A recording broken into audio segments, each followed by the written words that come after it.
आज हम back cross और टेस्ट क्रॉस के बारे में जानेंगे। इससे पहले हमने मेंडल्स के लॉ के बारे में जाना।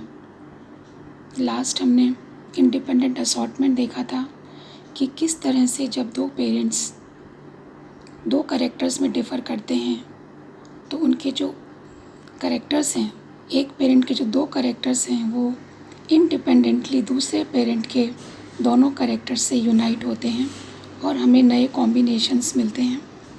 वो हमने डाई हाइब्रिड क्रॉस में देखा था 9:3:3:1, जिसमें कि 3 और 3 हमें नए कैरेक्टर मिले थे। अब हम यहाँ पर देखते हैं बैक क्रॉस और टेस्ट क्रॉस क्या होता है। बैक क्रॉस हम मोनो हाइब्रिड क्रॉस में देखते हैं। बैक क्रॉस से मतलब है कि हमारे पास जो F1 जनरेशन में पेरेंट्स आए, F1 जनरेशन जो हमारे पास आई उसको हम किसी भी एक पेरेंट से वापस क्रॉस कराते हैं। तो वो डोमिनेंट पेरेंट भी हो सकता है और रिसेसिव पेरेंट भी हो सकता है। तो यहाँ पर हम देख रहे हैं कि जो पेरेंट्स हैं उसमें एक डोमिनेंट है, एक रिसेसिव है। F1 जनरेशन हमने ली तो यहाँ पर ये डोमिनेंट कैरेक्टर है लेकिन ये हेट्रोजाइगस कंडीशन में है। तो बैक क्रॉस में हम क्या करते हैं, अब हम इस F1 जो हमारे पास जनरेशन आई है उसको हम किसी भी एक पेरेंट से क्रॉस कर सकते हैं। तो यहाँ हमने पहले इसके डोमिनेंट पेरेंट से क्रॉस किया। डोमिनेंट पेरेंट से क्रॉस किया तो हमने देखा यहाँ तो दो गैमीट बनेंगे क्योंकि हेट्रोजाइगस है, ये होमोजाइगस है तो एक ही गैमीट मिलेगा। और उसको जब हम क्रॉस कराएंगे तो हमारे पास फिनोटाइप तो टॉल ही आएगी, लेकिन अगर हम जीनोटाइप देखें तो हमारे पास होमोजाइगस टॉल और हेट्रोजाइगस टॉल इसके अंदर आएगा और दोनों 1:1 या हाफ बराबर के रेशो में ये डिफ्रेंशिएट होंगे।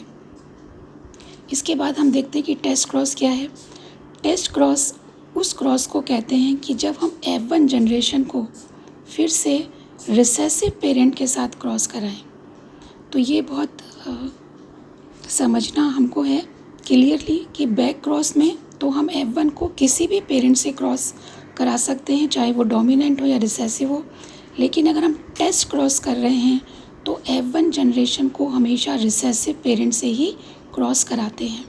जब हम रिसेसिव पेरेंट से क्रॉस कराते हैं तो हमारे पास यहाँ, क्योंकि ये हेट्रोजाइगस है तो दो गैमीट मिलेंगे, यहाँ एक आएगा और फिर हमारे पास जो रेशो है वो आ जाएगा।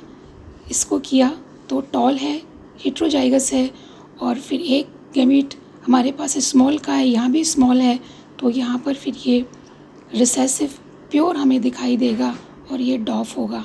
तो हमारे पास यहाँ पे दोनों कैरेक्टर्स टॉल और डॉफ दोनों हमें मिलेंगे 50-50%, या हम रेशो कह सकते हैं टेस्ट क्रॉस का 1:1।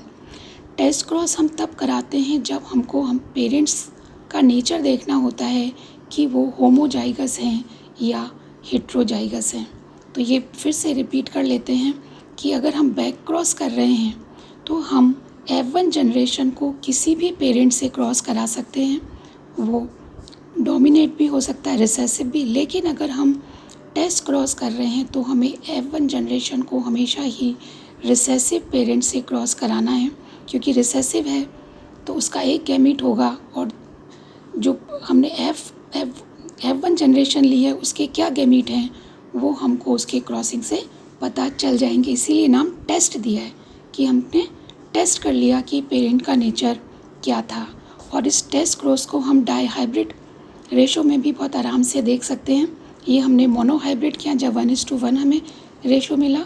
अब हम अगर डाई हाइब्रिड क्रॉस देखें तो हम यहाँ पर देख रहे हैं कि हमने एक डोमिनेंट कैरेक्टर्स लिए हैं येलो और राउंड के, लेकिन येलो और राउंड सीड के, लेकिन ये हेट्रोजाइगस है। और यहाँ पर फिर हमारे पास ग्रीन और रिंकल सीड्स हैं जो यहाँ पर रिसेसिव कैरेक्टर्स दिखा रहे हैं। ये हमने पेरेंट्स लिए हैं। अब हम इसकी जब क्रॉस कराएंगे तो क्योंकि ये हेट्रोजाइगस कंडीशन है तो हमें 4 टाइप के गैमीट्स मिलेंगे। YR, फिर ये Y इस R से करेगा, ये Y इस R से, स्मॉल y स्मॉल r से, तो 4 गैमीट्स हमें यहाँ मिलेंगे। और ये होमोजाइगस कंडीशन है तो हमें केवल एक ही गैमीट मिलेगा। अब हम इनकी क्रॉसिंग कराएंगे तो हमारे पास 4 तरह के कैरेक्टर्स आएंगे। पहले ये जो डोमिनेंट कैरेक्टर है ये इस रिसेसिव से करेगा, फिर वाई स्मॉल आर है ये वाई आर से करेगा, स्मॉल वाई कैपिटल आर फिर इससे करेगा, और स्मॉल वाई स्मॉल आर भी स्मॉल वाई स्मॉल आर से करेगा। तो हमारे पास चारों कैरेक्टर्स यहाँ पर आ जाते हैं।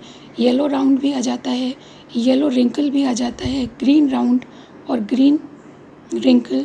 तो 2 यहाँ पर हमारे पास डोमिनेंट कैरेक्टर्स पेरेंटल कैरेक्टर्स आ जाते हैं, और 2 वो कैरेक्टर्स जो इंडिपेंडेंटली असॉर्ट हुए हैं वो भी हमें दिखाई देते हैं, क्योंकि हम इनका कैरेक्टर जान रहे हैं। और अगर हम इसका डाई हाइब्रिड टेस्ट क्रॉस का रेशो लें तो 1:1:1:1:1 बराबर बराबर 1/4 1/4 1/4 1/4 सारे यहाँ पर हमें दिखाई देते हैं।